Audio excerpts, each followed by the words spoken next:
Bapak Ibu sekalian, kita mulai. Assalamualaikum warahmatullahi wabarakatuh. Waalaikumsalam warahmatullahi wabarakatuh. Kita mulai dengan sama-sama membaca basmalah. Bismillahirrahmanirrahim.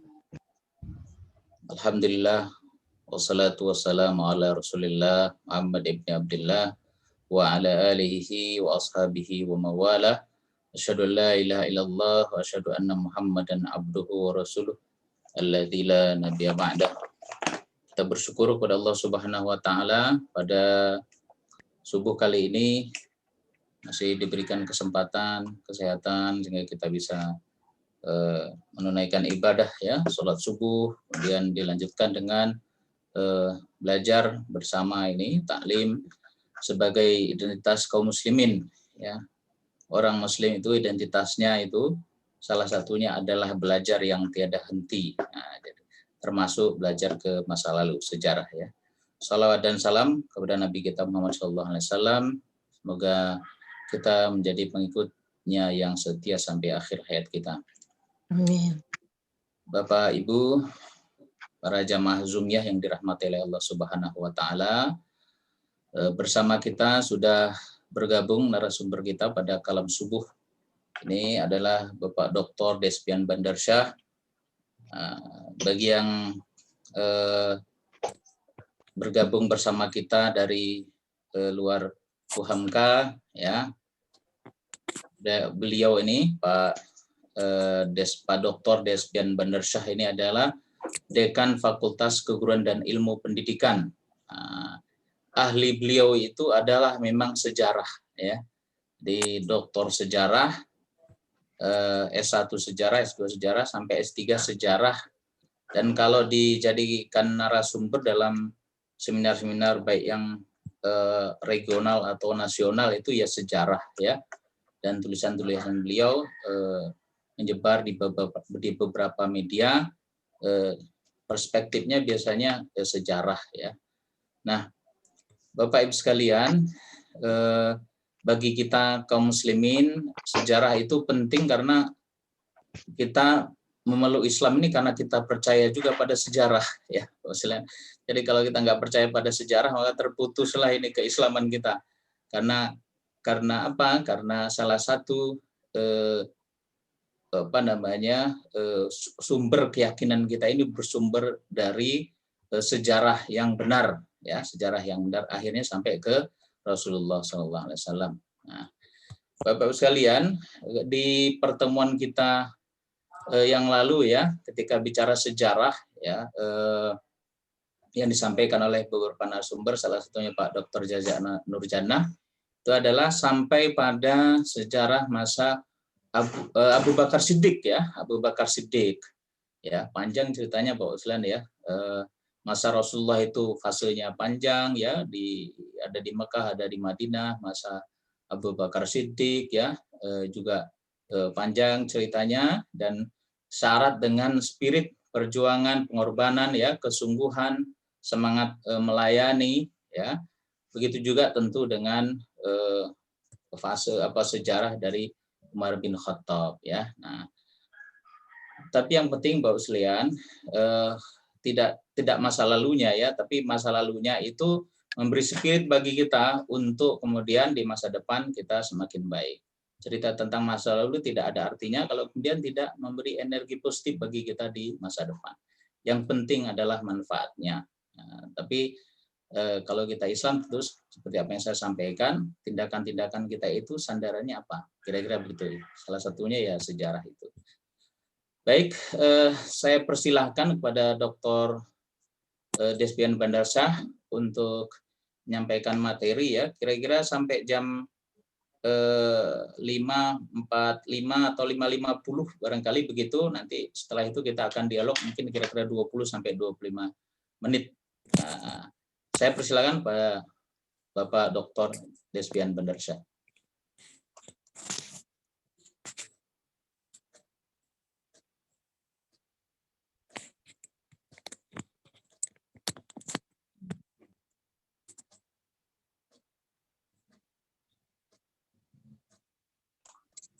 Pak Desmian masih mute.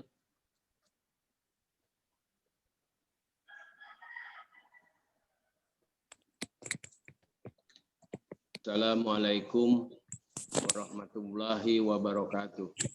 Waalaikumsalam warahmatullahi wabarakatuh.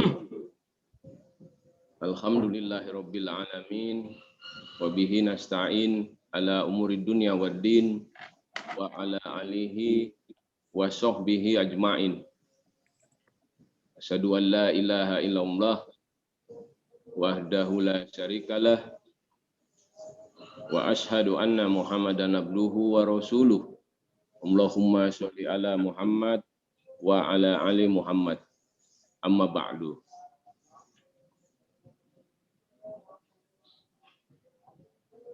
Bapak dan Ibu yang saya hormati, jamaah alam subuh yang insya Allah dimuliakan Allah Subhanahu wa Ta'ala.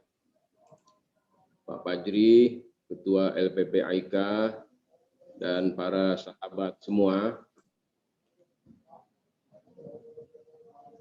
Alhamdulillah pagi hari ini kita bisa bersilaturahim dalam khasanah keilmuan, terutama menyangkut tentang perkembangan sejarah dan warisan peradaban Islam itu. Saya ingin menyampaikan di bagian awal ini rasa syukur dan terima kasih kepada para guru saya, almarhum Rashid Hamidi. Beliau yang mengajarkan saya tentang sejarah Asia Barat Daya dan peta politik di kawasan Asia Barat Daya. Sehingga saya memahami yang sedikit dari hamparan luas kawasan Asia Barat Daya itu, yang di dalamnya itu mengandung anasir-anasir yang kuat terkait dengan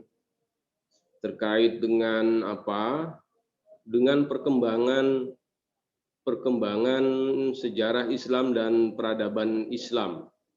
Lalu yang kedua juga saya ingin mengucapkan syukur kepada guru saya, dosen saya, almarhum Syahminan Lubis. Bapak Syahminan Lubis juga mengajarkan saya tentang sejarah umat Islam yang terdiri dari 2 mata kuliah. Masing-masing mata kuliah itu terdiri dari 3 SKS.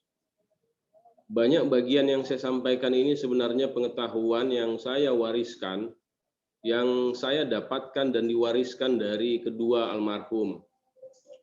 Untuk itu semoga kedua almarhum mendapatkan tempat yang layak, karena ilmu-ilmu yang bermanfaat, ilmu-ilmu yang bersifat turun-temurun dan dapat melangsungkan kehidupan yang lebih baik bagi masyarakat, terutama masyarakat Muslim.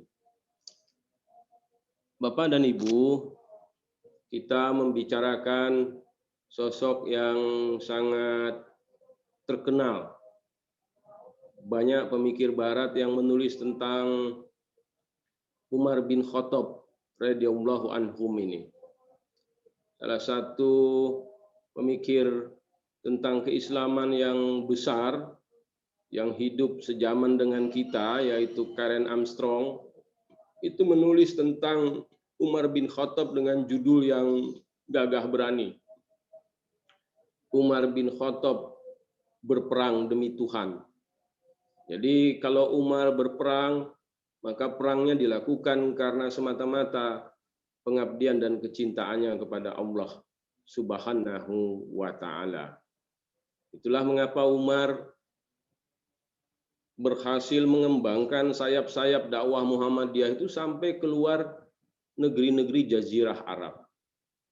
Itulah yang membentuk peluang-peluang bagi dasar-dasar dari peradaban Islam yang membentang dari kawasan Asia Barat Daya yang bersumber pada Jazirah Arab itu, Arab Saudi, Mekah dan Madinah, sampai kepada wilayah-wilayah kekuasaan Islam yang ditaklukkan dengan peperangan, tetapi kemudian di-maintenance, diorganisir dengan nilai-nilai keislaman yang utama, yaitu kecintaan dan kedamaian.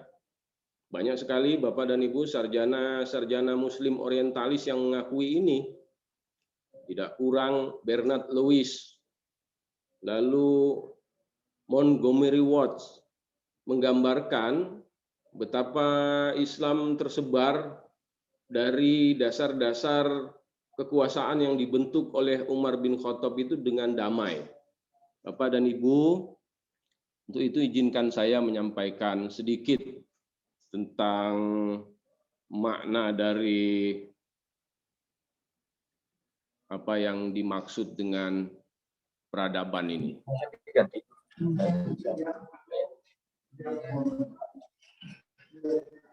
Ini laptopnya kecil, jadi harus geser-geser ini kayaknya. Bapak dan Ibu sekalian,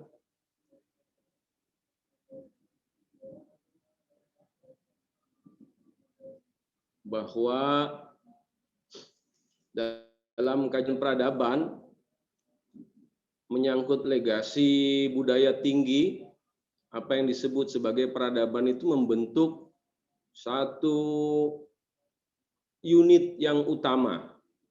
Kemudian proses historis kultural, jadi proses-proses historis kultural membentuk kebudayaan sebagai kesatuan yang integral, yang menciptakan kesinambungan kultural dalam kebudayaan khusus tersebut. Jadi peradaban itu memang kebudayaan yang khusus, yang masuk dalam kategori budaya tinggi. Apa yang dimaksud dengan budaya tinggi itu? Budaya tinggi adalah lawan dari budaya rendahan, yang kalau sekarang kita bisa jumpai dengan kasat mata di mana-mana. Para ahli antropolog membagi kebudayaan itu pada 3 tingkatan. Yang pertama adalah wujud kebudayaan. Yang pertama adalah sistem kebudayaan.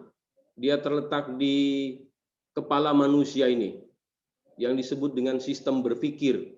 Karena apa yang dipikirkan oleh manusia dengan satu dengan yang lainnya itu membentuk satu rantai berpikir, itu yang disebut sebagai sebuah sistem kebudayaan itu.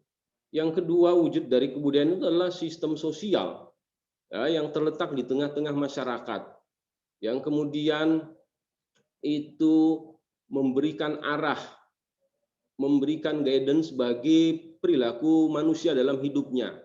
Apakah manusia melakukan sesuatu atau tidak melakukan sesuatu.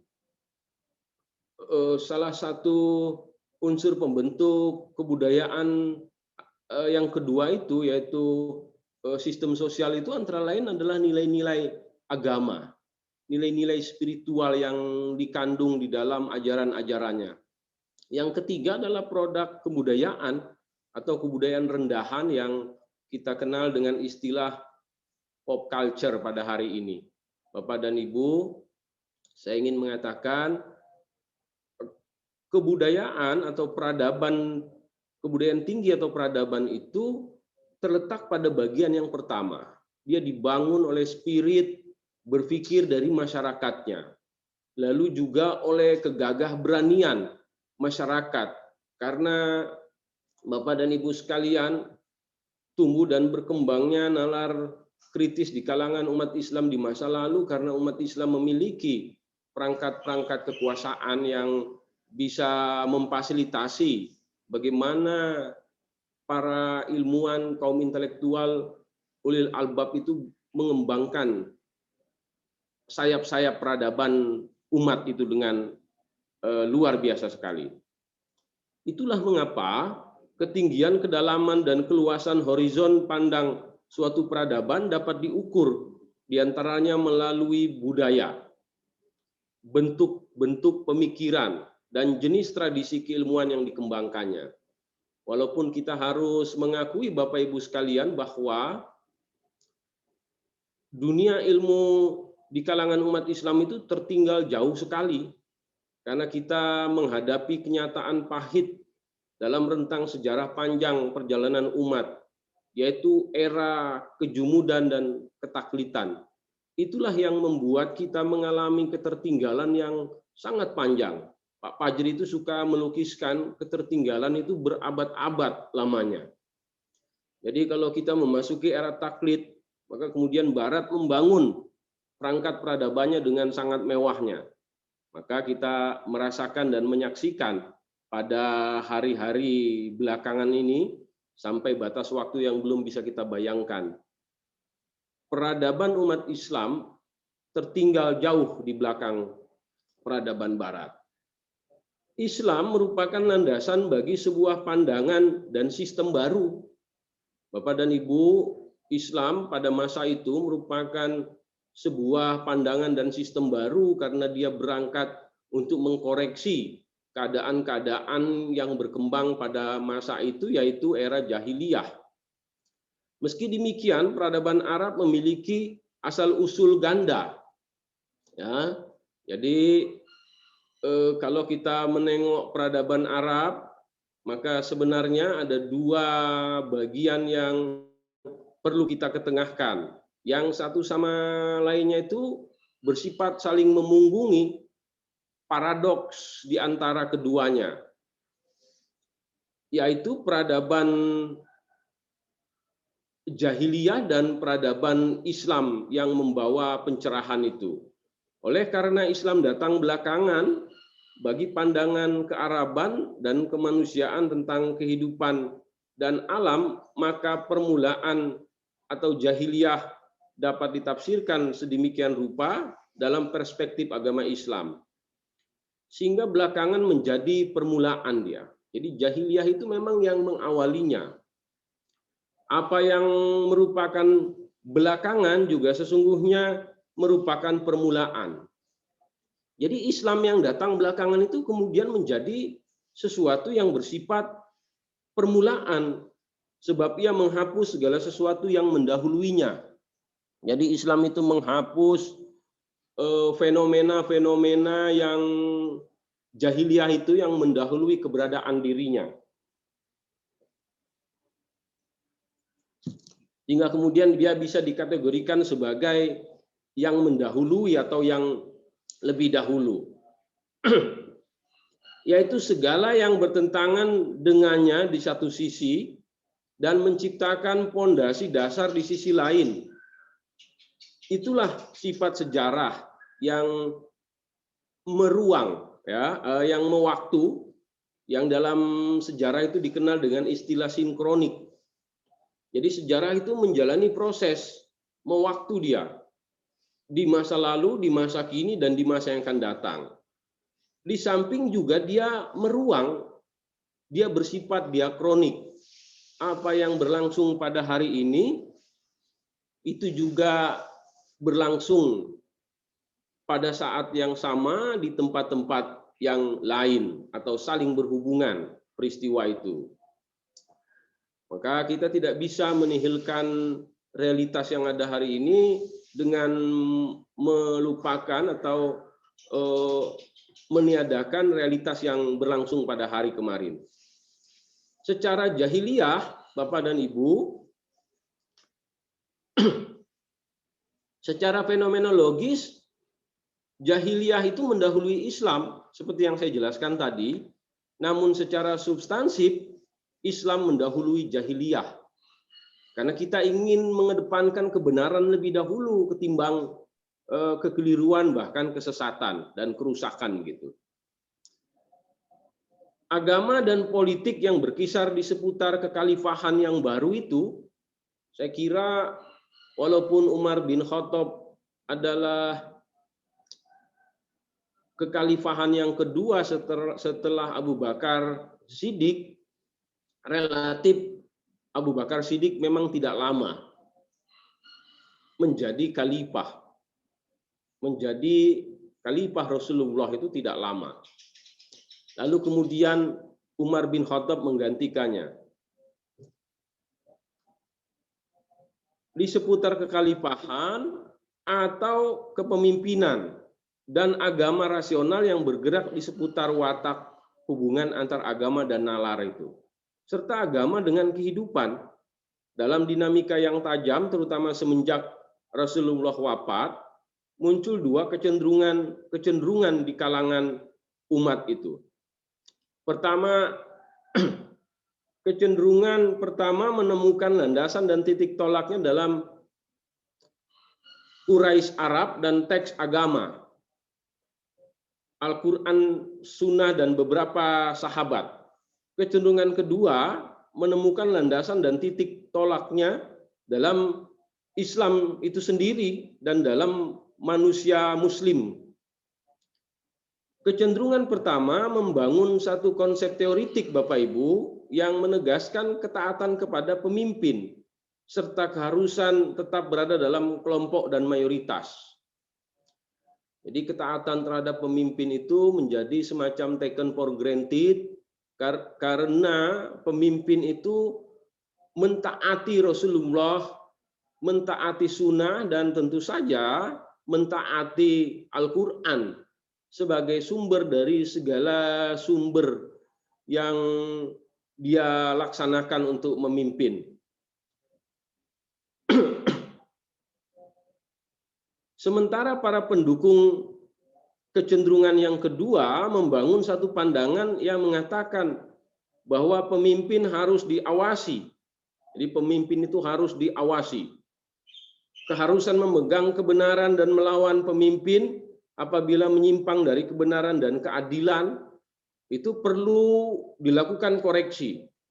Jika merujuk pada aliran kedua ini, nampaknya konflik di kalangan umat Islam pada masa itu dan era-era setelahnya, ya, pada masa itu terutama setelah terbunuhnya Umar bin Khattab itu yang menjadi atau yang mewarnai pola harmoni di kalangan umat Islam gitu. Jadi Bapak dan Ibu sekalian, Umar bin Khattab radhiyallahu anhum itu meninggal memang karena tindak kekerasan gitu.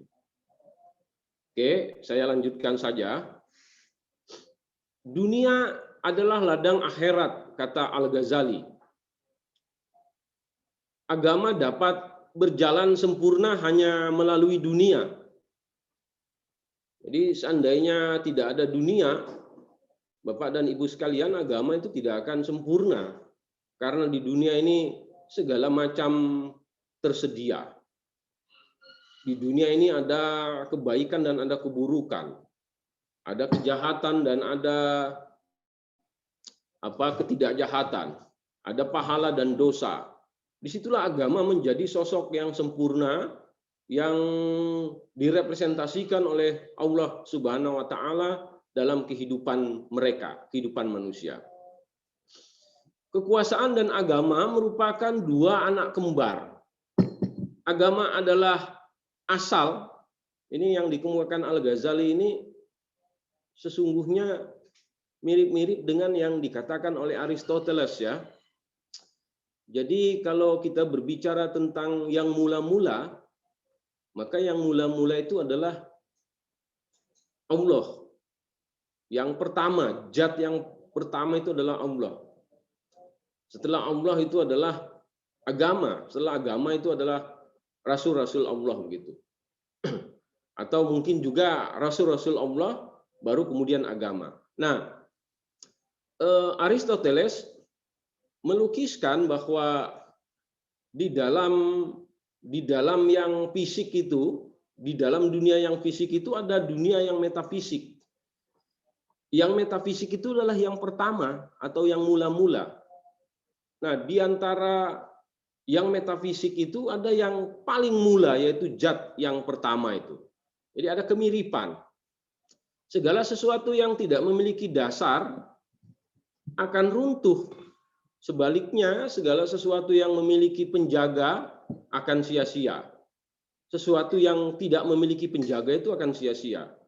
Ungkapan itu memperlihatkan keterkaitan antara zaman wahyu dengan zaman sejarah. Jadi, tentang pengertian sejarah menurut wahyu. ungkapan itu menyingkap hubungan organik. Jadi hubungan yang dinamis Bapak dan Ibu sekalian. Lawannya adalah hubungan yang statis itu, organis dan statis itu. Antara agama dengan umat atau masyarakat dan imam atau pemimpin. Menurut ungkapan tersebut, masyarakat merupakan kesatuan agama. Maksudnya, masyarakat tidak menemukan fondasinya pada etnis. Jadi masyarakat itu sesungguhnya tidak terikat pada etnis dengan kokoh. Masyarakat juga tidak terikat dengan tanah kelahiran. Walaupun kita mengenal gagasan-gagasan etnisitas dan gagasan tentang nasionalisme, tetapi dalam konteks Al-Ghazali, masyarakat itu tidak memiliki landasan yang kuat untuk bersandar pada etnisitas dan pada tanah airnya. Tetapi pada wahyu, itulah mengapa tradisi keilmuan di kalangan sarjana muslim bersumber pada wahyu. Jadi para sarjana muslim yang hebat-hebat itu di masa lalu itu mengembangkan ilmu filsafat, corak berpikir yang luar biasa, jeniusnya itu pada wahyu. Sejalan dengan pemikiran semacam itu, Alamah Taubat-Tabam mengatakan bahwa Al-Quran merupakan faktor pendorong Al-Quran merupakan faktor pendorong pertama bagi kaum muslimin untuk mempelajari ilmu baik kealaman, matematika, fisika, maupun ilmu-ilmu kemanusiaan. Jadi agama dalam pengertian wahyu merupakan representasi yang penting yang dieksplorasi oleh para ilmuwan-ilmuwan Islam, para sarjana muslim di masa lalu. Kita bisa bayangkan Bapak dan Ibu sekalian betapa hebatnya para ilmuwan itu, para sarjana itu, para ulil albab itu. Karena teks-teks Al-Quran itu bahasanya tidak sederhana, bahasanya sangat tinggi sekali dan sindirannya sangat halus, menyangkut fenomena alam dan fenomena kemanusiaan. Walaupun teks-teks Al-Quran itu juga ada yang berbicara dengan sangat tegas menyangkut fenomena kemanusiaan. Bahkan saking tegasnya disertai dengan ancaman. Misalnya pada perspektif surat Al-Ma'un, bagaimana Allah mengancam orang-orang yang sholat itu karena sholatnya mengabaikan fenomena sosial berupa kemiskinan, orang-orang terlantar, dan anak-anak yatim, gitu kira-kira. Umar bin Khattab adalah yang pertama kali merumuskan konsep tentang yang asal tadi. Dalam suratnya kepada Abu Musa al-Asy'ari, ia mengatakan, yang benar itu sudah ada sejak lama. Jadi yang benar itu bukan representasi pada hari ini. Yang benar itu sudah ada sejak lama. Kenalilah hal yang mirip dan sejenis. Analogikan berbagai persoalan, cobalah untuk mencari yang paling dekat dengan Allah dan yang paling mirip dengan yang benar. Jadi yang benar itu selalu bersumber pada zat yang maha benar, yaitu Allah itu sendiri. Pernyataan ini mengandung dua hal. Yang pertama, norma penilaian terhadap apa yang terjadi pada masa kini ada dalam masa lalu. Jadi yang berlangsung pada hari ini itu terdapat di masa lalu. Kedua, hubungan antara yang kini dengan yang lalu harus berupa hubungan antara yang cabang dengan dahannya. Jadi yang berlangsung hari ini merupakan anak cabang, bahkan ranting dari apa yang berlangsung pada masa lalu. Apa yang diperdebatkan manusia pada hari ini adalah warisan perdebatan dari manusia di masa lalu. Itu sejalan dengan yang dikemukakan oleh Whitted, sejarawan Inggris itu. Ya, Whitted mengatakan bahwa perdebatan-perdebatan, warisan-warisan ilmu pengetahuan dan perdebatan yang terkandung dalam perspektif ilmu pengetahuan itu merupakan sekedar catatan kaki, kata Whitted, dari apa yang berlangsung pada era-era klasik Yunani.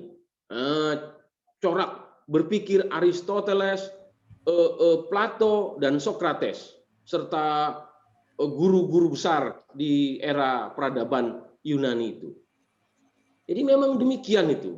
Hanya kadang-kadang kita melakukan perdebatan-perdebatan itu tidak merujuk pada gagasan-gagasan yang berkembang di masa lalu. Ucapan Umar di atas dapat ditempatkan dalam rumusan kedua, sehingga dapat dikatakan siapa saja yang ingin mengetahui, ya, siapa saja yang ingin mengetahui, pertama-tama ia harus beriman. Ini pertanyaan yang sulit Bapak Ibu kalau ditanyakan. Apakah orang seperti Socrates dan Aristoteles itu beriman? Nah, ini pertanyaan yang sulit. Nanti bisa kita diskusikan lebih jauh. Menurut pandangan-pandangan keagamaan, sebagaimana yang dipahami dan dipraktekkan oleh kekhalifahan pertama, yaitu Abu Bakar Siddiq, rumusan ini memperlihatkan kaidah berpikir. Pengetahuan mengikuti agama, dan pengetahuan itu lahir dari agama. Jadi Bapak Ibu, kalau kita bicara soal apa, dari mana asal muasal ilmu itu, atau bahkan kalau kita mau lebih spesifik lagi, dari mana asal muasal teori, teorilah yang mengantarkan ilmu, atau ilmulah yang melahirkan teori, itu simbiosis mutualisme. Tapi ilmu itu berangkat dari filsafat, maka setiap ilmu itu selalu memiliki dasar filosofinya. Jadi mereka yang berilmu tapi tidak mengindahkan gagasan-gagasan filosofi dari keilmuannya, dia akan kehilangan nilai-nilai keilmuan. Sementara filsafat itu bersandar pada agama. Tidak bisa tidak, filsafat itu bersumber pada agama. Dalam konteks filsafat Islam demikian. Apa yang dipikirkan oleh Al-Ghazali, oleh Syafi'i, oleh Hanafi, dan rekan-rekannya itu, golongan-golongan mereka itu selalu bersumber pada nilai-nilai Al-Quran, pada agama yang diridhoi Allah itu, kira-kira demikian itu. Jadi pengetahuan itu mengikuti agama dan lahir dari agama. Dengan kata lain, pengetahuan bersifat keagamaan. Jika tidak, maka itu salah. Inilah yang diungkapkan oleh Imam Syafi'i dengan ucapannya, setiap orang yang berbicara berdasarkan Alkitab atau Al-Quran dan As-Sunnah, maka ia benar. Dan setiap orang yang berbicara tidak bersumber dari keduanya, maka itu hanya igawan semata, kata Imam Syafi'i itu. Kira-kira begitu. Bapak dan Ibu sekalian, saya ingin melanjutkan. Sang Amirul Mukminin.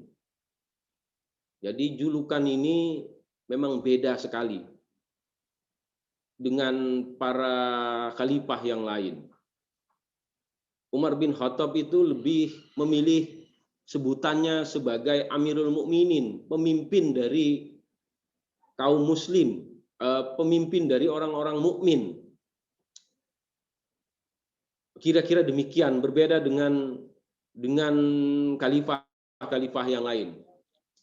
Umar bin Khattab menjadi khalifah menggantikan Abu Bakar Siddiq pada tahun 13 Hijriah atau 634 Masehi. Memiliki nama lengkap yang panjang Bapak dan Ibu sekalian. Umar bin Khattab bin Nufail bin Abdul Uzza bin Ribah bin Abdullah bin Ka'b bin Rajah bin Adi bin Ka'b. Ibunya adalah Hantamah binti Hashim binti Mughirah binti Abdullah binti Umar binti Makhzum. Ia termasuk golongan bangsawan di kalangan Quraisy. yang berasal dari Bani Adi. Kelahirannya diperkirakan 13 tahun setelah kelahiran Rasulullah.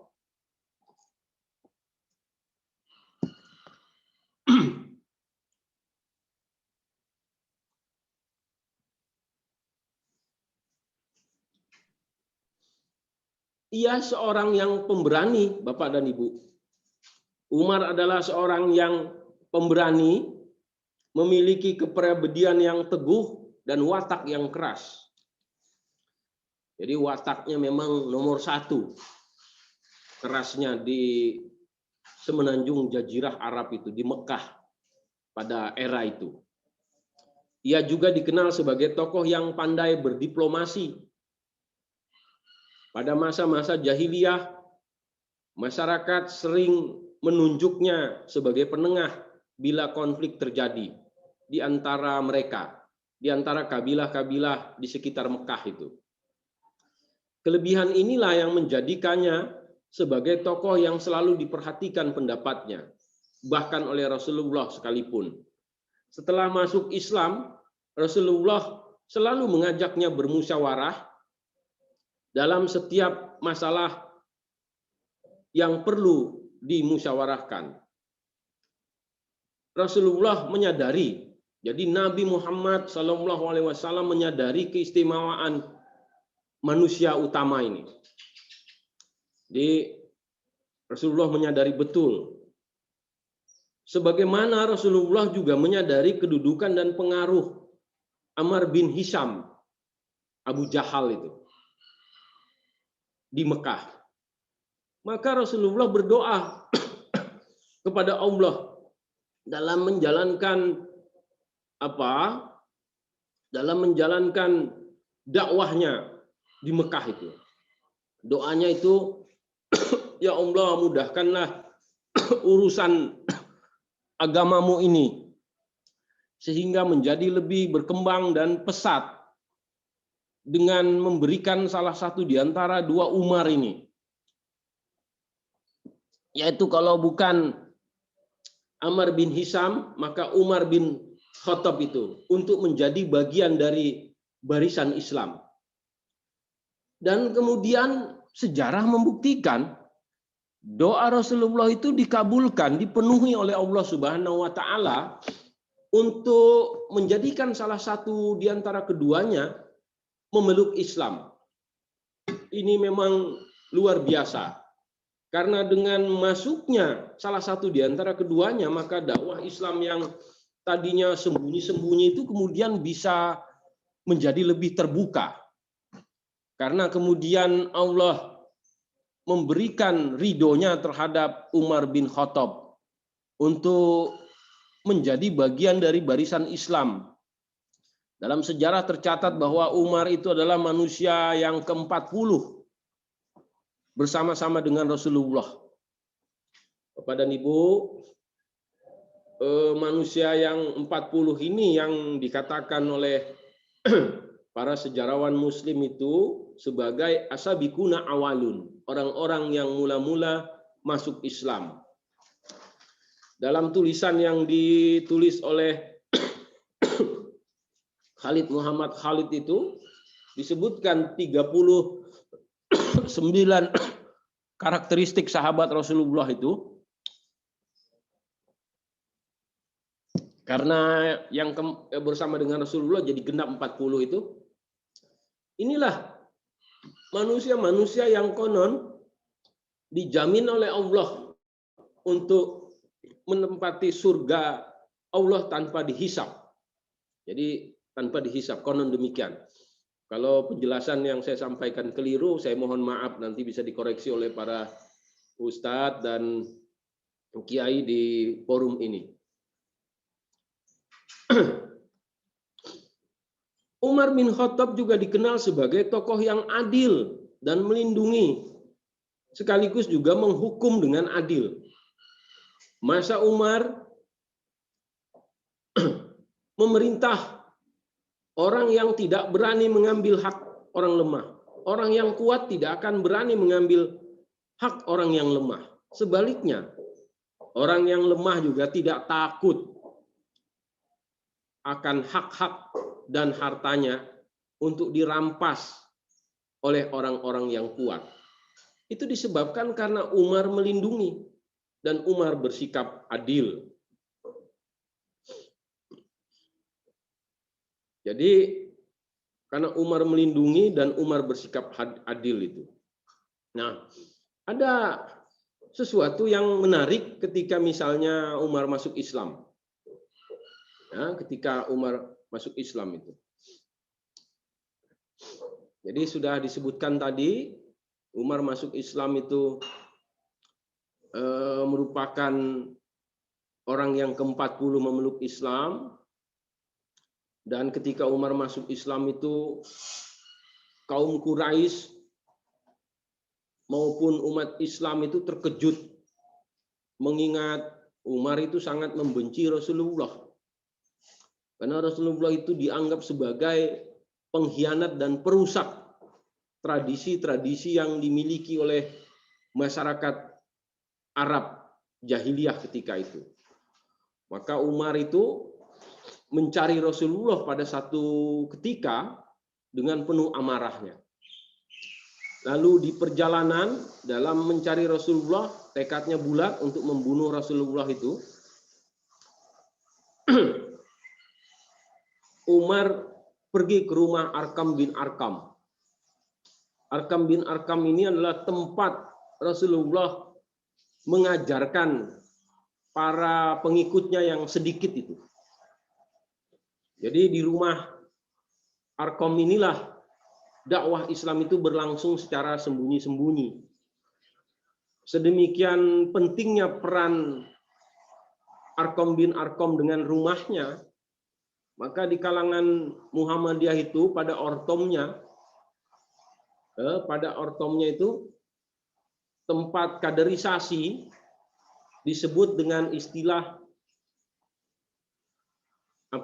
disebut dengan istilah Darul Arkom. Nah, kira-kira begitu. Dan pendidikan kader di Muhammadiyah dilekatkan di situ nama Arkom itu. Nah, jadi dia pergi ke rumah Arkom. Umar bertekad untuk membunuh Rasulullah. Namun niatnya itu terpaksa dia tunda karena di tengah perjalanan dia mendengar adik kandungnya itu ternyata memeluk Islam. Adik kandungnya, adik iparnya itu ternyata memeluk Islam. Bahkan saudara sepupunya juga demikian. Maka dia balik ke rumah itu, ya kemudian ke rumah adiknya itu perempuan dan menemukan orang yang dicarinya itu bersama beberapa kaum muslim lainnya tengah membaca surat Toha dari sebuah lembaran lepas untuk menulis itu, sahifah itu. Terjadi pertengkaran yang sengit, bahkan pertarungan ya antara Umar dengan kedua adiknya, hingga kedua adiknya itu terluka, tapi keduanya tetap bersikukuh dengan agama barunya itu, yaitu Islam. Lalu kemudian demi melihat suasana itu Umar bergetar. Dia meminta mushaf atau sahifah itu, lalu memegang sahifah itu, bergetarlah seluruh ekspresi kedirian Umar itu. Sehingga kemudian dia menyatakan masuk Islam. Jadi kira-kira demikian kisah Umar masuk Islam itu. Saya kira tanpa ridha Allah, maka tidak akan mungkin Umar bisa masuk Islam sebagaimana yang berlangsung dan dicatat oleh sejarah. Bapak dan Ibu sekalian, gagasan Umar dan kemajuan Islam. Jadi umat Islam itu memang umat yang utama ya. Karena keutamaan-keutamaannya itu diisi oleh manusia-manusia dengan karakteristik yang utama juga. Jadi Allah itu melukiskannya dalam satu penggalan ayat di surat Al-Imran ayat 110 itu, kuntum khairu umatin ukhrijat linnasi ta'muruna bil ma'ruf wa tanhauna 'anil munkar wa tu'minuna billahi. Jadi Allah itu mengatakan bahwa engkau, nah, karena surat ini kan lahir di era Nabi, engkau adalah kelompok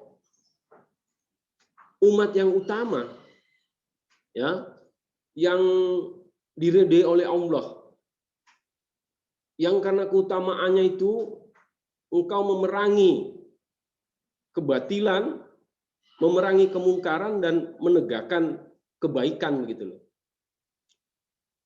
Jadi dakwahnya itu dalam rangka 2 poin itu. Maka kemudian peradaban Islam itu mencapai kemajuan yang gilang gemilang tadi. Bapak dan Ibu sekalian, dalam konteks itulah Umar mewariskan beberapa gagasan-gagasan yang besar yang ini akan menandai kemajuan Islam pada era-era berikutnya. Pertama, ia menggagas mushaf Al-Quran untuk dibukukan demi menjaga orisinalitasnya dan hilangnya penghafal Al-Quran akibat kematian dan peperangan, gitu. Jadi Bapak dan Ibu sekalian, karena mushaf Al-Quran itu dibukukan sebagaimana yang dikenal belakangan kemudian, lalu kemudian itu yang menjadi bahan penyelidikan para sarjana-sarjana muslim yang saya jelaskan di awal tadi, yang membangun wacana keilmuan itu berangkat dari wahyu. Nah, kira-kira demikian.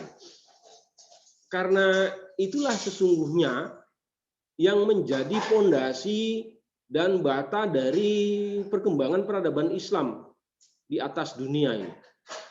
Lalu yang kedua, Umar juga melakukan perluasan wilayah dan dakwah Islam sampai keluar Jazirah Arab, memerangi dan menaklukkan Persia. Jadi dia bertempur dengan Heraklius pada era itu, tokoh masyhur dalam sejarah Eropa itu.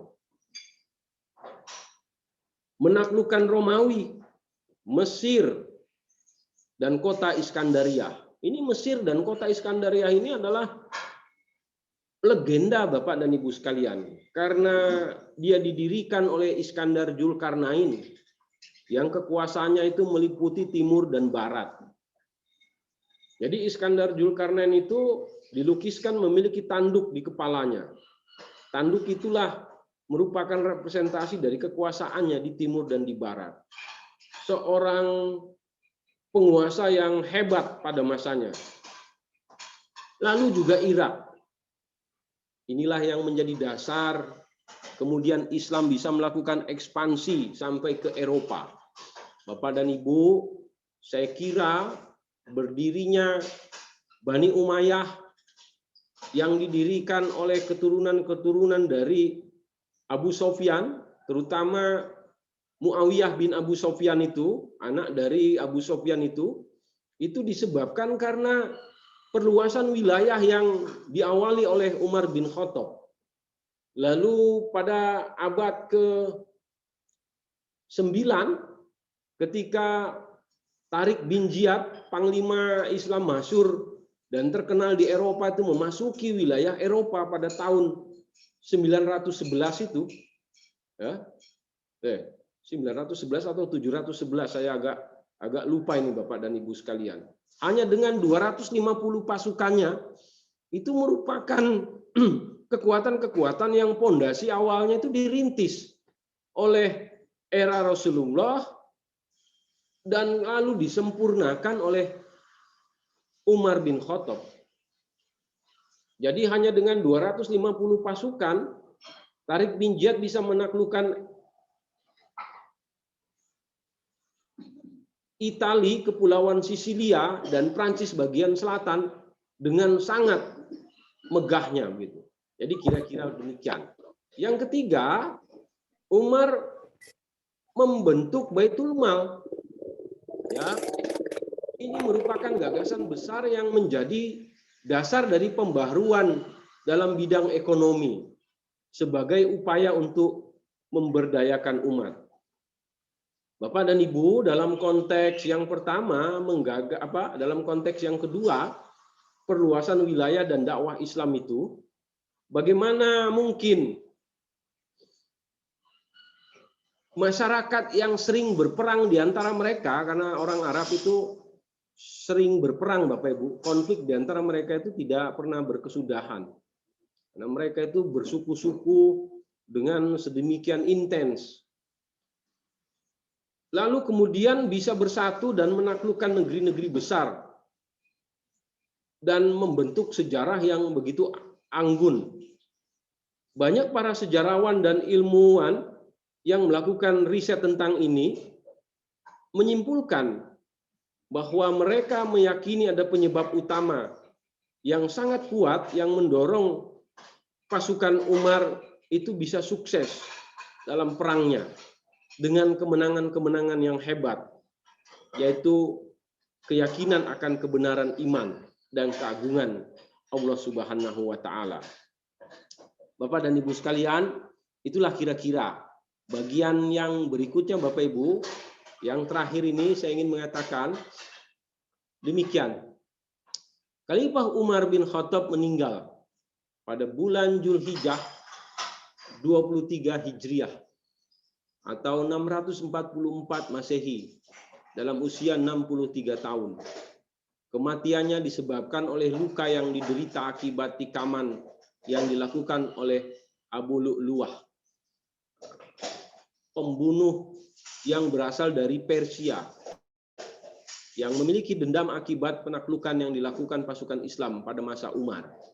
Tragedi ini merupakan pembunuhan politik pertama dalam sejarah umat Islam, Bapak dan Ibu. Lalu tragedi ini disusul oleh tragedi-tragedi yang lain.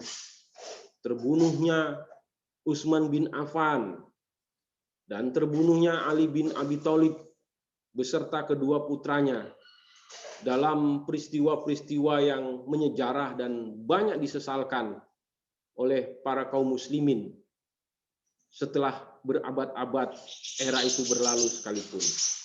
Lalu kemudian jenazah Umar bin Khattab dikemumikan di samping Abu Bakar dan Rasulullah atas permintaan dan izinnya terhadap keluarga Rasulullah. Bapak dan Ibu, sepeninggal Umar bin Khattab, maka kemudian dibentuklah apa yang disebut dengan formatur untuk menunjuk pengganti dari Umar bin Khattab. Formatur itu terdiri dari Utsman bin Affan, Ali bin Abi Thalib, Talhah bin Ubaidillah, Jubair bin Awam, Sa'ad bin Abi Waqqas, dan Abdurrahman bin Auf, serta putra Umar bin Khattab sendiri, yaitu Abdullah bin Umar. Akhirnya tokoh dan ketokohan Umar bin Khattab menjadi penting dan sentral dalam setiap dinamika yang berlangsung pada umat Islam. Karena ia menginspirasi dan menggerakkan umat, mencairkan kebekuan dalam masyarakat, menerobos belantara ketidakpastian masa depan. Tentu ide dan gagasan Umar bin Khattab perlu dikunyah oleh umat Islam hari ini. Karena setting dunia tidak pernah sama dan selalu berubah. Tetapi nilai spirit, sikap moral, etika kehidupan, dan keberanian yang dijalaninya merupakan entitas teramat penting untuk diabaikan oleh mereka yang hidup pada hari ini. Saya kira demikian, lebih kurangnya saya mohon maaf. Nasrun minallah wa fatun qarib wa basyiril mu'minin. Wassalamualaikum warahmatullahi wabarakatuh. Waalaikumsalam warahmatullahi wabarakatuh. Terima kasih Pak Dekan, Dr. Desbian Bandarsah, Bapak sekalian. ada beberapa pertanyaan ya yang sudah siap dilontarkan ini. Nah, greget juga dari tadi kayaknya pengen nanya. Ya. Nah, tapi saya ingin sampaikan beberapa hal, Bapak sekalian. Peradaban itu yang mungkin kita tidak sadari ya, disusun oleh apa yang disebut oleh Pak Dekan tadi adalah sebagai pikiran dan keberanian, Bapak sekalian. Jadi kalau tiba-tiba ada muncul Borobudur, kemudian ada muncul Taj Mahal dan sebagainya itu hanya pantulan saja, tapi yang utama itu pikiran dan keberanian. Nah, itu yang seringkali tidak kita sadari ya. Artinya kalau kita ada pikiran, ada keberanian, ya sekaligus di dalamnya tentu ada kecerdasan. Dan Umar itu salah satu khalifah atau sahabat Nabi yang cerdas, yang selalu menarik perhatian Rasulullah, sehingga punya tempat khusus di mata Rasulullah seperti Pak Dekan sampaikan tadi. Kemudian yang kedua itu apa? Pikiran pandai, pikiran bagus, tapi nggak mewujud dalam sistem. Dalam bahasa Pak Kunto Wijoyo itu sebagai objektivasi ya. Jadi kepandaian-pandaian itu harus mewujud dalam sistem yang kemudian diterima oleh masyarakat, oleh publik. Kalau bicara Islamnya, Islam itu kebenarannya ya karena masuk akalnya, kira-kira itu. Sistem sosial itu adalah wujud dari rasionalitas Islam itu sebenarnya ya. Kemudian yang ketiga adalah produk kebudayaan yang oleh Pak Dekan disebut sebagai ya itu pantulan saja sebenarnya ya, pantulan saja, ada mungkin artefak-artefak dan lain sebagainya. Tapi tiga ini juga nggak boleh diabaikan. Maka kemudian ada banyak orang ingin menghapus masa lalu, cerita kehebatan peradaban masa lalu, yang menghapus artefaknya itu, menghapus benda-bendanya. Jadi nggak boleh kita abaikan juga semuanya ya. Baik, saya persilahkan kepada pertama pada Engkong ya. Setelah itu Pak Sarji yang terlihat di chat ya. Saya persilahkan pada Engkong terlebih dahulu. Terima kasih. Bismillahirrahmanirrahim. Assalamualaikum warahmatullahi wabarakatuh. Waalaikumsalam. Saya merasa beruntung bisa menjadi jamaah dari Pak Dr. Desvian yang berbicara tentang Umar bin Khattab. Ada sesuatu yang tertinggal menurut Engkong dari penjelasan Pak Dekan, dan itu yang tertinggal adalah sesuatu yang dibutuhkan untuk saat ini, yaitu sikap toleransi Umar bin Khattab ya. Saat Umar bin Khattab menaklukkan Yerusalem, kemudian tokoh Kristen Ortodok itu menyerahkan kunci kotaknya itu. Jadi dengan sukarela. Dan sebagai imbalannya, kata Umar bin Khattab, saya akan menjamin keamanan warga warga Yerusalem ya, penganut agama Kristen Ortodok itu. Kemudian kata Umar bin Khattab, saya akan jamin, maka terjadilah pertemuan di gereja. Gereja Al-Qiyamah, kalau tidak salah namanya. Lantas saat terjadi perjanjian itu, tiba-tiba datang waktu sholat. Dan tokoh Kristen Ortodok itu mempersilahkan sholat di gereja. Kata Umar bin Khattab, tidak. Saya akan keluar, dan ternyata Umar bin Khattab sholat di di terasnya itu. Setelah ditanya, kenapa khalifah tidak mau sholat di dalam gereja dan memilih memilih terasnya gitu. Kata Umar bin Khattab, saya ingin memberikan keyakinan kepada umat Islam bahwa saya tidak merampas gereja ini sehingga tidak terkesan nanti jadi masjid. Nah, dan ternyata tokoh Kristen Ortodok itu menjadikan tempat Umar bin Khattab itu musola untuk sholat di situ. Bayangkan. Umar bin Khattab sholat di gereja, di teras gereja, kemudian penghormatan kepada Umar bin Khattab adalah didirikan tempat sholat di dalamnya. Dan jaminan Umar bin Khattab adalah sama sekali tidak akan mengganggu penganut agama lain. Artinya Kristen Ortodok saat itu ya. Bayangkan kalau pemikiran Umar bin Khattab ditarik ya kepada masa kini, dan itu sebagai bentuk peradaban, maka luar biasa ini. Indonesia akan terjadi kedamaian. Nah, pertanyaannya, bagaimana mewujudkan sikap toleransi Umar bin Khattab itu untuk saat ini? Terima kasih. Assalamualaikum warahmatullahi wabarakatuh. Waalaikumsalam Langsung warahmatullahi. dijawab. Halo, tes. Iya, Pak Fajri, iya, halo. langsung dijawab aja ya. Halo, tes. Baik, Halo, iya. Halo, tes. Halo, tes. Ya, silakan Pak Ya, halo. Dekan. Ya, silakan. Ya, terima kasih. Mohon maaf. Gong, terima kasih Gong atas ingatannya. Saya memang harus mendeklar bahwa yang saya sampaikan ini banyak hal yang luput. Untuk melukiskan sosok Umar bin Khattab hanya dengan 10 atau 12 slide ini sangat tidak memadai, dan saya menyampaikan terima kasih. Jadi momen yang disampaikan Kong itu merupakan satu gizi yang penting yang pada hari ini dalam konteks beriman dan bersikap toleran. Bagaimana seorang Umar bin Khattab bisa memberlakukan gereja dan penghuni gereja itu, pemuka agama Kristen, dengan sangat baik. Jadi dia menenggang rasa dari orang yang menghuni gereja itu untuk tidak sholat di sana.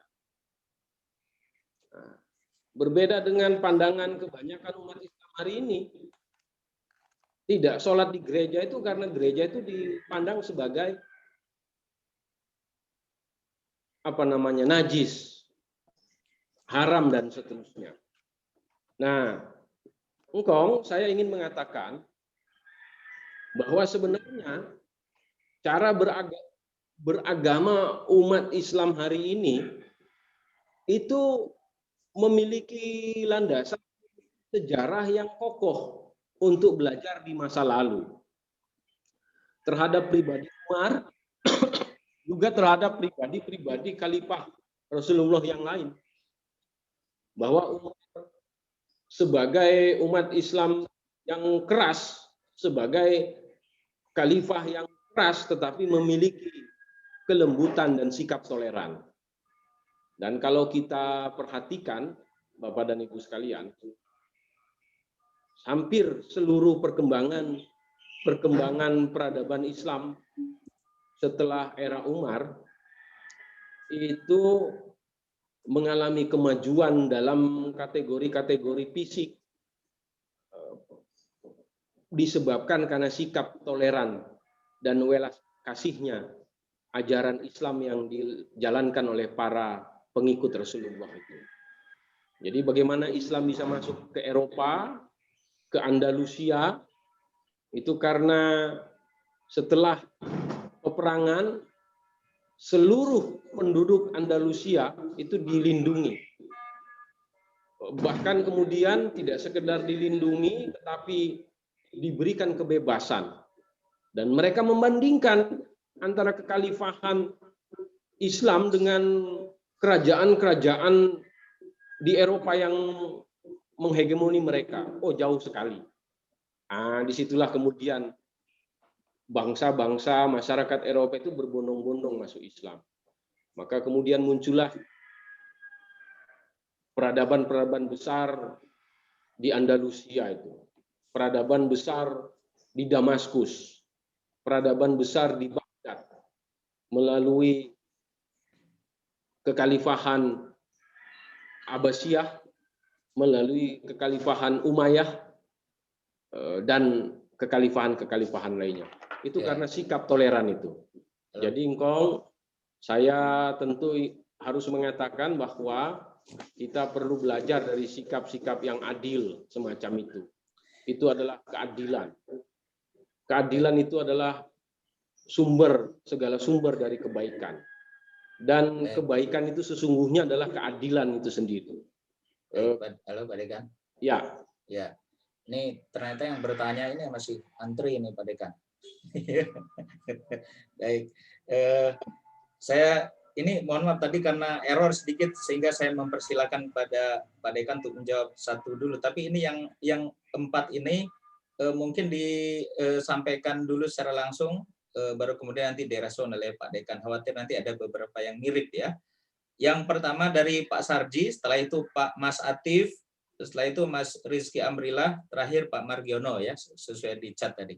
Saya persilakan kepada Pak Sarji terlebih dahulu. Assalamualaikum warahmatullahi wabarakatuh.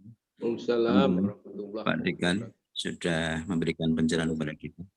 Yang pertama, memang kita bicara Umar bin Khattab di luar biasa. Bahkan Nabi pernah mengatakan seandainya setelah ada Nabi maka Umar bin Khattab nabinya. Nah, dalam konteks terbunuhnya Umar bin Khattab yang begitu keji, saya ingin pandangan Pak Desvan kira-kira secara spiritual dan metafisik atau sejarah, kira-kira Allah punya rahasia apa nih? Karena sejak terbunuhnya Umar ini kok terjadi suatu pembunuhan dan seterusnya. Nah, ini sekedar apa kira-kira ini sebenarnya. Yang kedua, di akhir zaman nanti dalam Al-Quran dikabarkan bahwa Yahudi Nasrani itu akan kita taklukkan. Umat Islam akan mengalami kemenangan yang biasa. Tapi kira-kira dalam perspektif bahasanya Pak Desvan, sinkronik dan diakroniknya di mana ya Pak? Karena sampai hari ini kan kita, terutama di Palestina, nah, Islam itu masih begitu terseok-seok menghadapi hegemomi Yahudi dan peradaban Barat. Jadi kapan itu kira-kira kemenangan di akhir zaman itu? Dalam perspektif sejarah ke depan itu kira-kira bagaimana? Karena sejarah kan ulang dalam ayatnya juga begitu. Matur suwun. Assalamualaikum warahmatullahi wabarakatuh. Waalaikumsalam warahmatullahi wabarakatuh. Terima kasih Pak Sarji. Selanjutnya kepada Mas Atif. Mas Atif, silakan Mas Atif. Pak Fajri, Ya. apa satu-satu aja Pak? Saya takut lupa, nggak nyatet saya. Tapi ini saya catat. Saya catat. Ya, ya. Saya catat. Nanti biar ini aspirasi dari rakyat ini kayaknya harus didengar juga ini. Mas Atif, silakan Mas Atif. Oke, terima kasih Pak Fajri atas waktu dan izin bertanya kepada Ayahanda Despian. Suara saya kedengaran Pak ya? Ya, jelas. Oke, Pak Despian, saya membaca salah satu karya dari Prof. Magnus Seno tentang sosialisme dan revisionisme. Nah, salah satunya disebutkan bahwasannya seorang teoretikus Jerman bernama Rosa Luxemburg gitu mengkritik tentang arus informasi yang terpusat pada beberapa intelektual sehingga masyarakat jadi tidak cerdas gitu karena informasi tertumpuk pada sentralitas individu gitu. Nah, dan saya melihat bahwasannya salah satu contoh hebat tokoh yang mau untuk melakukan sebuah pemberdayaan dan memajukan gitu masyarakatnya, salah satunya adalah Robert Owen gitu. Dia seorang sosialis dari Inggris gitu. Nah, saya melihat media sosial hari ini ya, apalagi bagaimana umat muslim ini memanfaatkan platform media sosial sebagai media dakwah gitu. Terkadang informasi tersebut tidak memiliki sebuah nilai verifikatif yang tinggi gitu. Bahkan kita bisa saja terseret pada informasi yang subjektif. Dan itu saya sekali melihat gitu. Nah, kiranya dalam peradaban Islam ini kita kehilangan spirit belajar seperti Imam Syafi'i gitu yang mau untuk belajar berjalan jauh-jauh gitu untuk mendapatkan suatu ilmu dan berdiskusi gitu, menghilangkan perdebatan yang tidak ada nilai moralnya gitu. Dia ingin kita sama-sama untuk memahami ilmu itu. Nah, kiranya negasi seperti apa sih ketika kita sebagai seorang Islam, orang intelektual, bahkan seorang sejarawan gitu, untuk bisa menjadi salah satu aktor mencerdaskan masyarakat khususnya bangsa kita yaitu umat-umat Islam. Mungkin itu pertanyaan dari saya. Terima kasih Ayahanda. Terima kasih Mas Atip. Ini pertanyaannya sekelas dengan Pak Dr. Despian. Apa namanya? Yang selanjutnya Pak Rizky Amrillah. Sudah Pak Fajri, sudah tersampaikan sama Pak Sarji. Oh, sudah tersampaikan ya. Oke, baik. Terakhir Pak Margiono. Oke, terima kasih Kang Des. Menyikapi bahwa sejarah itu biasanya ditulis oleh pemenang atau oleh orang yang memutuskan. Bisa saja itu terjadi. Dan juga peradaban sejarah juga kadang-kadang kita terjebak dari yang berulang-ulang disampaikan oleh penulis, yang penulis itu adalah sebagai pemenang. Mungkin kisah-kisah yang kita sampaikan sekarang juga keobjektivitasannya juga perlu kita teliti. Nah, pertanyaannya, adakah ahli-ahli sejarah merevisi? Sudah adakah terjadi merevisi sejarah-sejarah yang dianggap bahwa itu tidak benar, agar generasi berikutnya tidak terjebak oleh informasi-informasi sejarah yang tidak benar? Itu banyak terjadi. Bagaimana Kang Deswanto? Mohon pencerahannya. Baik. Terima kasih Pak Margiono. Untuk selanjutnya ini saya persilakan kepada Dr. Despian Bandarsah ini dari Pak Sarji. Ini masalah konfirmasi ya. Ini konfirmasi ini tentang ini apa sih maksud Allah? Kira-kira ini semacam hikmah ya Pak Dr. Despian. Rahasia ya, rahasia spiritual atas terbunuhnya Umar itu pelajaran apa itu untuk kita gitu ya. Satu, kemudian kedua itu ini tentang akhir zaman ini tentang akhir zaman. Jadi dengan perspektif sinkronik diakronik itu ini Islam yang katanya menurut Hazanah Islam itu disebut akan menaklukkan Yahudi dan Nasrani itu apa namanya bagaimana peluangnya itu kira-kira begitu ya.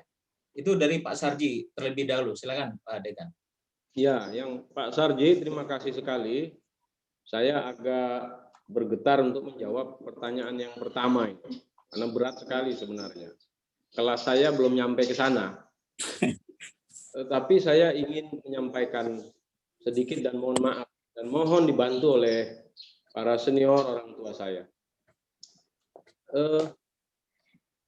Terbunuhnya Umar itu memang merupakan realitas yang membuat perjalanan sejarah umat Islam itu ternoda.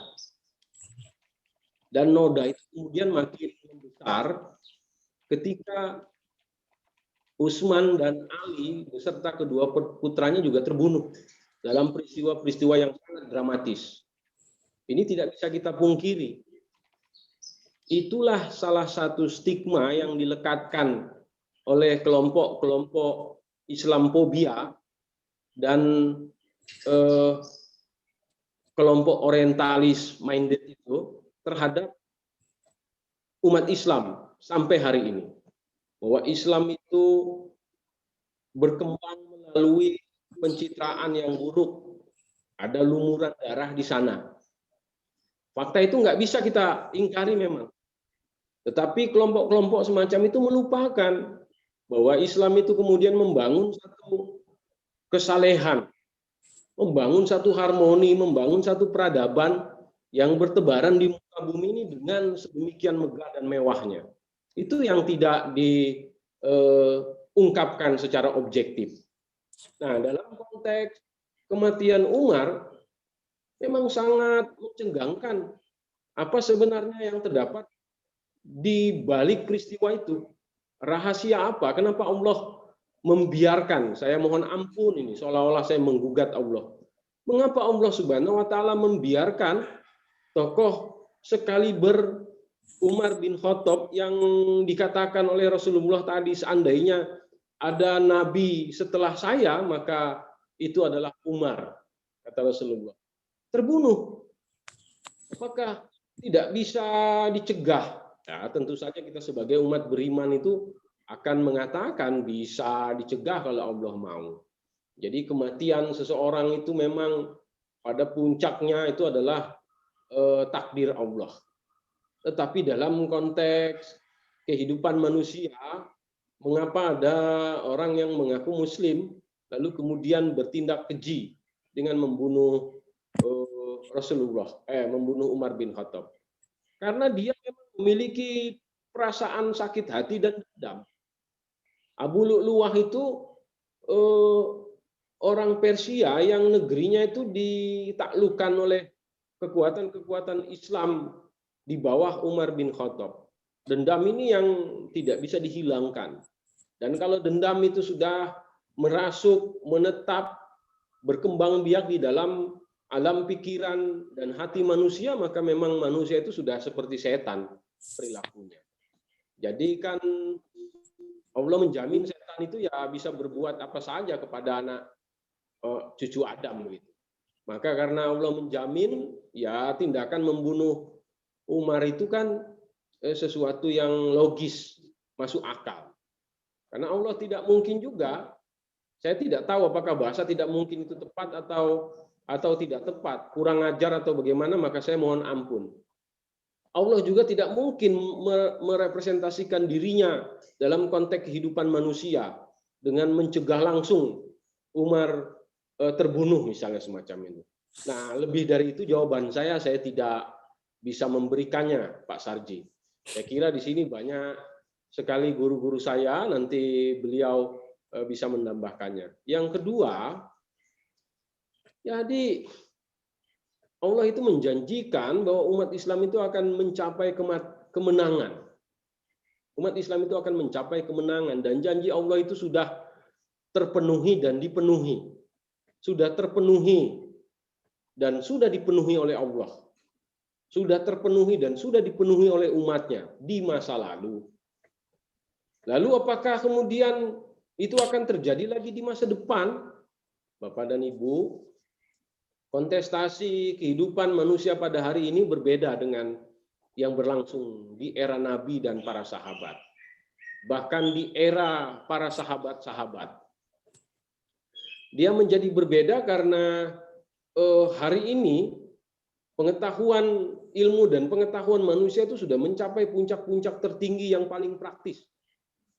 Saya kira saya tidak mengatakan bahwa era ilmu pengetahuan di masa lalu itu kalah kelasnya dengan hari ini.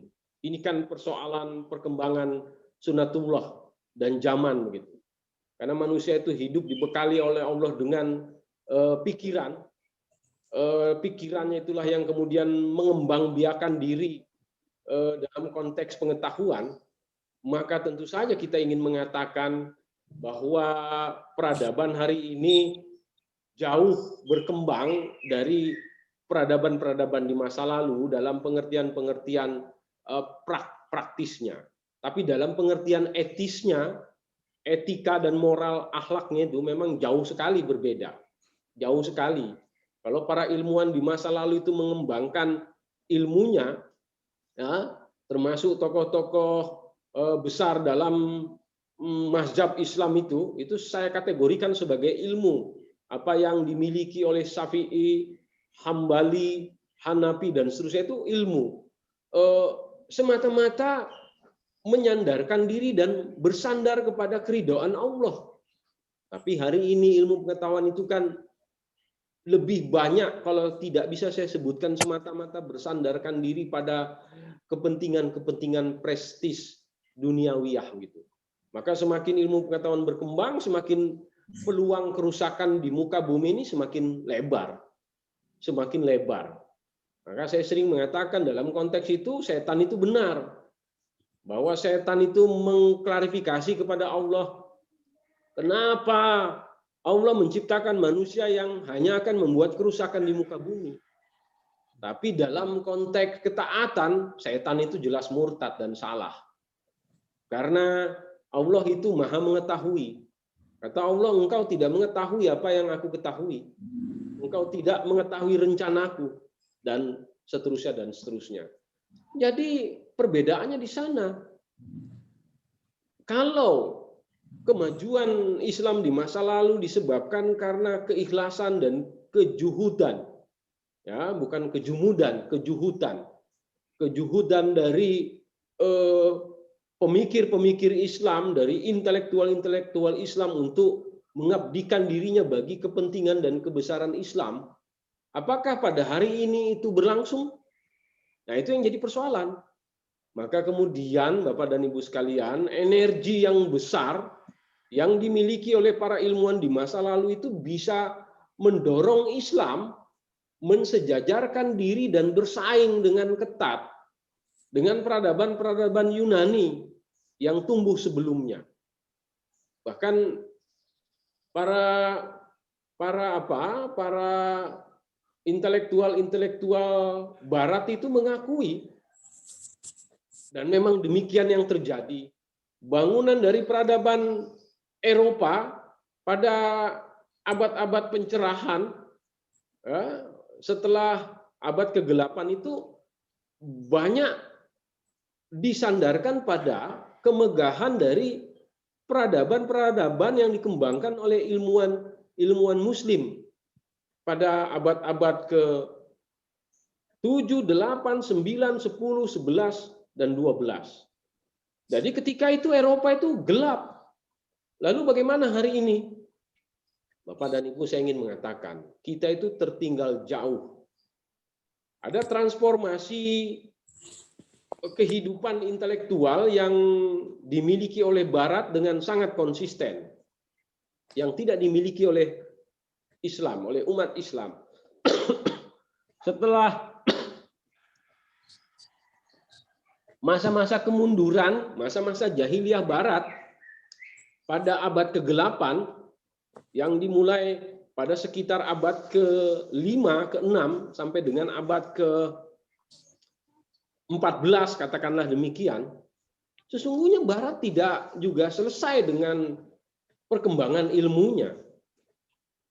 Jadi disebut abad ke-8 itu karena pengaruh gereja yang begitu kokoh, yang politisasi gereja terhadap kehidupan masyarakat itu begitu tinggi. Maka di kalangan Islam juga, Bapak Ibu, saya ingin mengatakan, kalau pengaruh agama dalam konteks politisasinya begitu kental, maka umat Islam juga bisa masuk ke dalam kebodohan, Bapak dan Ibu sekalian. Saya ingin menggarisbawahi itu. Karena sejarah itu nggak bisa dipungkiri. Jadi praktek kekuasaan, hegemoni yang begitu ketat, itu bisa membuat kemunduran masyarakat. Karena tidak ada kebebasan dan kreasi. Seluruh energi itu bersumber pada upaya untuk mempertahankan kekuasaan. Nah, itu yang berlangsung pada Barat. Setelah dia selesai, dia memasuki era Renaissance pada abad ke-10 sampai dengan abad ke-14.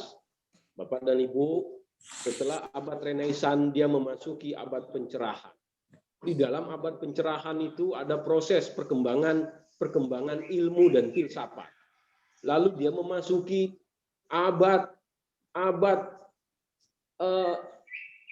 humanisme, lalu abad sekulerisme. Jadi dia betul-betul meninggalkan agama Kristennya untuk memfungsikan nalar berpikirnya dengan kokoh begitu. Maka temuan-temuannya adalah revolusi industri, revolusi teknologi, revolusi informasi. Itu semua dikomandoi oleh dunia Barat. Bagaimana dengan dunia Islam? Setelah perkembangan kalam, ya, saya kira kalam itu ditandai dengan peristiwa perang sifil. Perbedaan-perbedaan yang berlangsung di antara manusia-manusia yang hidup pada hari itu, antara pengikut Ali bin Abi Thalib dengan pengikut dan dengan Muawiyah bin Abu Sofyan sendiri beserta pengikutnya. Itulah yang menandai umat Islam itu memasuki era kalam. Di dalam era kalam itu berkembanglah politik Islam yang kemudian membentuk aliran-aliran yang satu sama lain bisa saling menegasikan dan menihilkan. Maka konflik tidak pernah berkesudahan. Lalu kemudian, ya. Ya, masih ada ini 2 pertanyaan lagi Pak Dekan, ini Baik, agak saya panjang. singkat 1 menit Iya, ini, iya. biar tuntas. Iya. Lalu kemudian dalam era semacam itu muncullah doktrin yang membuat umat Islam itu tidak bisa mengembangkan sayapnya dan keimanan mutlak terhadap para pemuka-pemuka agama. Ya, memang sulit kita membedakan itu pemuka agama itu kaum alim ulama, cendekiawan itu kan membawa wahyu Allah. Tapi ada pergeseran dalam rentang waktu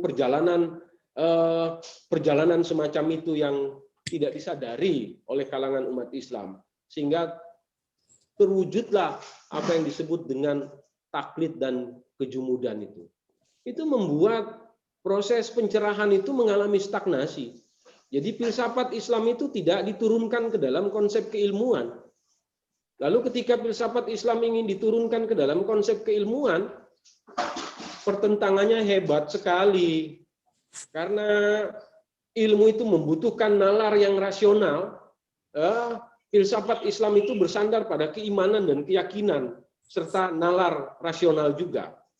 Nah, kita tidak siap meninggalkan maka usulan siapa? Nurholis Majid itu kan sangat luar biasa sekali kontroversinya, sekularisasi dalam corak berpikir keumatan itu. Kalau mau maju, kata Nurholis Majid.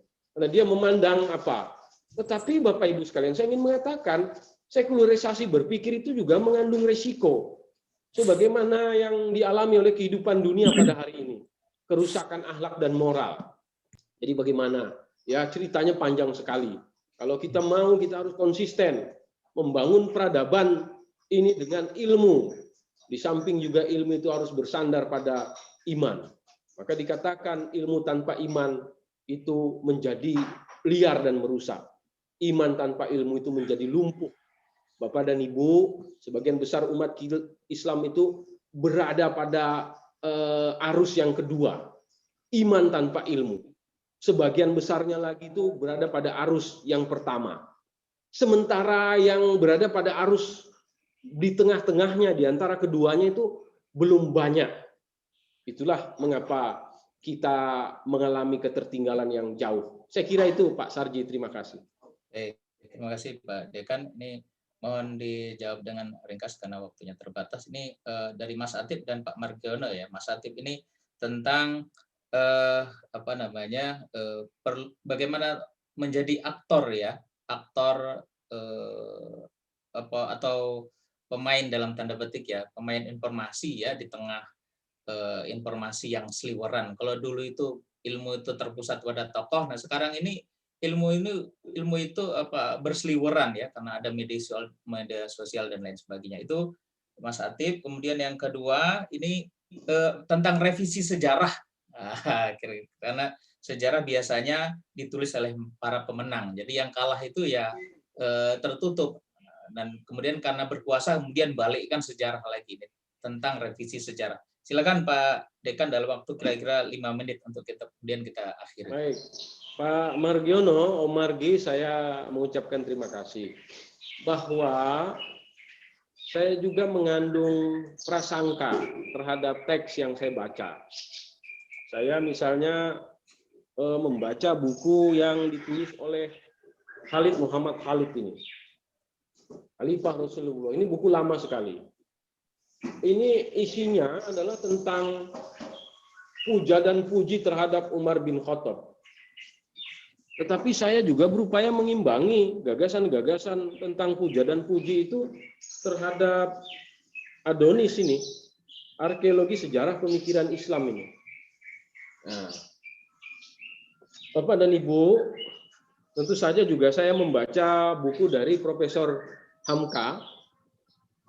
Tidak bisa dipungkiri memang bahwa sejarah itu ditulis sebagai proses pewarisan nilai yang mengagung-agungkan kebaikan dan kemegahan. Tanpa itu maka sejarah menjadi kering. Disitulah nilai subjektivitasnya tinggi. Tetapi sejarah juga ditulis oleh orang-orang yang penuh dengan etik dan tanggung jawab. Bahwa saya kira yang ditulis oleh Khalid Muhammad Khalid dan Hamka itu juga bisa kita konfirmasi di berbagai buku sejarah, baik yang ditulis oleh sejarawan dan ilmuwan-ilmuwan Islam maupun yang ditulis oleh ilmuwan-ilmuwan Barat semacam Montgomery Watt, Karen Armstrong, Bernard Lewis, dan banyak lagi.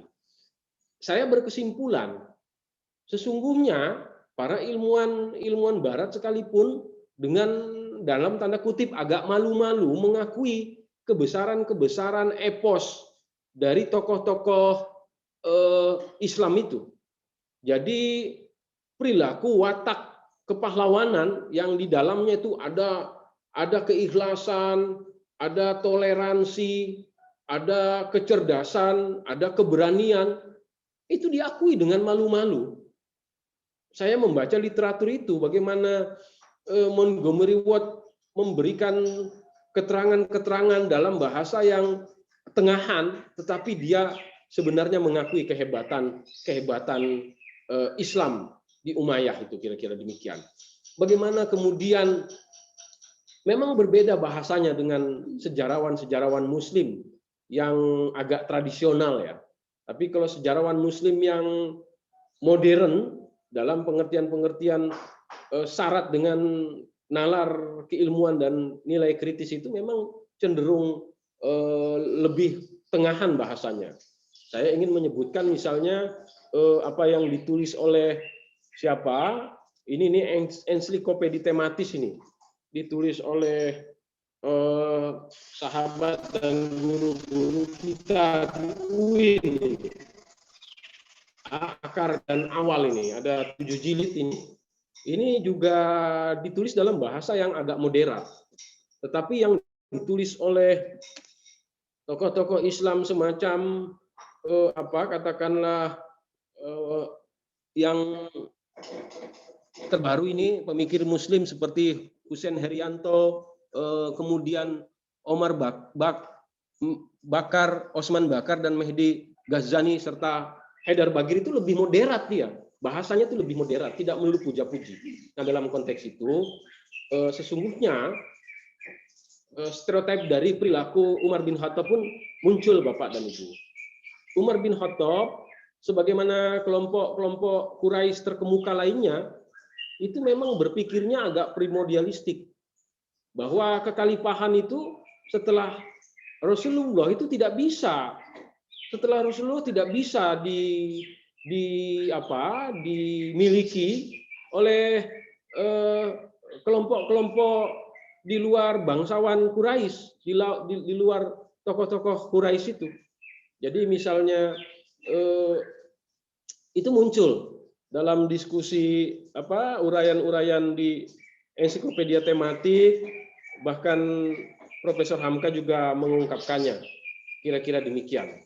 Nah, yang terakhir dari Mas Atif, saya ingin mengatakan begini, bahwa hari ini infrastruktur yang dimiliki oleh umat Islam itu lemah. Dulu umat Islam tidak memiliki infrastruktur sama sekali, tapi bisa membangun infrastruktur politik, infrastruktur peradaban dengan sangat mewahnya. Lalu hari ini kita sudah lemah, juga berada dalam persimpangan berpikir yang dalam. Persimpangan berpikir yang dalam itu bisa kita amati dalam berbagai gejolak yang berlangsung, baik di Indonesia maupun di kalangan luas di dunia. Tetapi saya kira tetap saja perlu ada dan memang ada orang-orang yang memiliki sikap amanah di dalam mengembangkan corak berpikir keilmuannya. Bapak dan Ibu sekalian, saya ingin mengatakan bahwa dunia modern yang ditingkahi dengan kemudahan-kemudahan akibat kemajuan informasi dan teknologi informasi itu memang seperti pisau bermata dua dia. Ya, satu bisa mengiris dan membelah ke atas, satu lagi bisa menggiris dan membelah ke bawah. Nah, ketika dia menggiris ke bawah, maka yang rusak, yang terbelah, yang luka itu adalah umat Islam kebanyakan. ketika dia menggiris ke atas, maka ada kelompok-kelompok umat Islam yang bisa mengambil benefit dari perkembangan-perkembangan situasi semacam itu. Maka saya selalu meyakini membangun umat itu tetap nomor satu. Membangun umat itu dengan berbagai corak dan pendekatan. Ada pendekatan-pendekatan keagamaan, dan pendekatan keagamaan itu tidak bisa lagi dengan pendekatan-pendekatan yang rigid. Tetapi harus ada ruang untuk menelaah kembali apa yang terdapat pada wahyu itu dengan lebih berkemajuan. Saya kira dalam banyak momen, saya mohon maaf sekali kepada bapak-bapak sekalian, dalam banyak momen kita sering gagal menafsirkan wahyu dalam konteks berkemajuan. Jadi kita larut ketika menafsirkan wahyu itu dalam emosi yang menggelegak dengan penuh gitu. Sehingga kemudian ya kita itu selalu tertinggal Bapak dan Ibu. Karena agama itu juga selain diyakini perlu ditelaah dengan pikiran terbuka. Nah, kebenaran itu ada di mana-mana, tapi sumber kebenaran itu ada dalam Al-Quran dan hadis. Dalam konteks itulah, mari kita mempelajari agama itu dengan pikiran yang lebih terbuka. Kita tidak menafsirkan teks-teks Al-Quran yang bersifat perintah tegas dalam konteks muamalah itu sebagaimana teksnya semata. Tapi juga kita perlu mensandingkannya dengan realitas pada hari ini. Jadi menang itu merupakan sebuah kepentingan yang wajib diperjuangkan. Tapi cara menang itu merupakan strategi yang perlu dimiliki oleh umat Islam dengan variasi yang lebih banyak lagi. Saya kira ini mohon maaf kepada kita semua. Sekali lagi saya mohon maaf dan saya mohon ampun kepada Allah Subhanahu wa taala. Terima kasih. Assalamualaikum warahmatullahi wabarakatuh. Waalaikumsalam warahmatullahi wabarakatuh. Terima kasih Pak Dekan, ini pencerahan untuk kita semua, Bapak sekalian. Sebelum ditutup, yang pertama ini tadi join bersama kita kurang lebih 170 ya, sampai 170 lebih ya. Ini Waalaikumsalam warahmatullahi wabarakatuh ya. Tinggal 90-an. Nah, catatan akhirnya adalah ya terakhir tadi ya, Bapak sekalian, bahwa kita ini lewat sejarah kita tahu siapa kita sesungguhnya. Itu ya, kita pernah mengalami ya, umat Islam itu pernah mengalami keunggulan, kehebatan, tapi keunggulan dan kehebatan itu tidak taken for granted ya. Dia diusahakan, ya, diusahakan. Nah, salah satu sebab kemunduran itu seperti yang disampaikan oleh Pak Dekan dan Muhammad Abduh itu menyebut. Ya, nah, tadi Pak Dekan ingin menyambungkan ke masalah kalam. Ya, perdebatan persoalan teologis itu salah satu sebab kemunduran, dan sekarang Bapak sekalian itu sisa-sisanya muncul lagi ya, sebagai satu rangkaian cerita masa lalu itu muncul lagi persoalan itu ya. Nah, karena itu kata Muhammad Abduh, perdebatan-perdebatan itu harusnya ini dalam satu irama yang proporsional ya. Jangan terjebak pada akidah yang normatif dalam tanda petik ya, bukan karena kita mengabaikan akidah, tidak, tapi jangan terjebak pada akidah yang normatif, jangan juga lupa pada realitas yang menghistoris. Jadi harmoni antara akal dan wahyu itu sebenarnya kata Muhammad Abduh itu.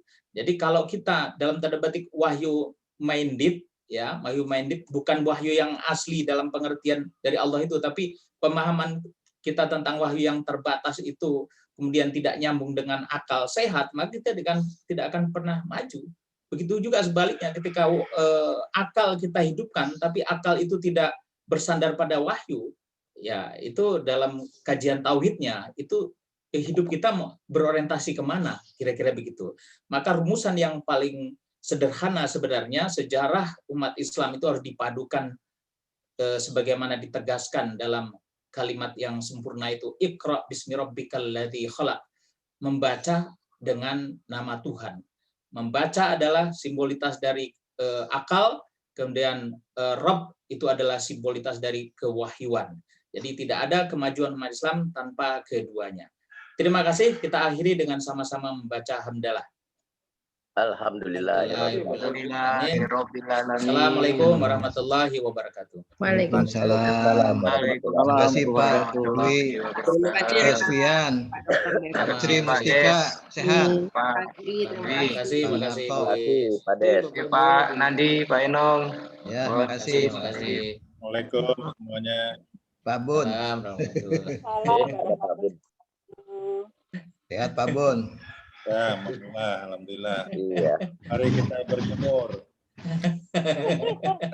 Assalamualaikum, syukran Ustadz Fajri dan narasumber semuanya. Amin. Salam Buya Fajri. Ya. Izin. Terima kasih. Ya Irwan. Ya, Mbak Isti. Ya. Assalamualaikum Pak Nandi. Ika. Assalamualaikum Pak Fajri. Salam. Untuk Pak Sarji ya. Ya. Baik. Mari kita berjemur gitu. Pak Warek udah mengamanahkan. Ya. Sebentar lagi pengukuhan Profesor Despian. Masih jauh, Pak Kojim. Doa Amin, Pak Dr. Desvian, amin. Semoga cepat dah. Pak Kojim jadi dokter kapan Pak Kojim? Udah lama. Baik, Bapak Ibu sekalian, mohon izin kami tutup Bapak Ibu ya. Baik, terima kasih Bapak.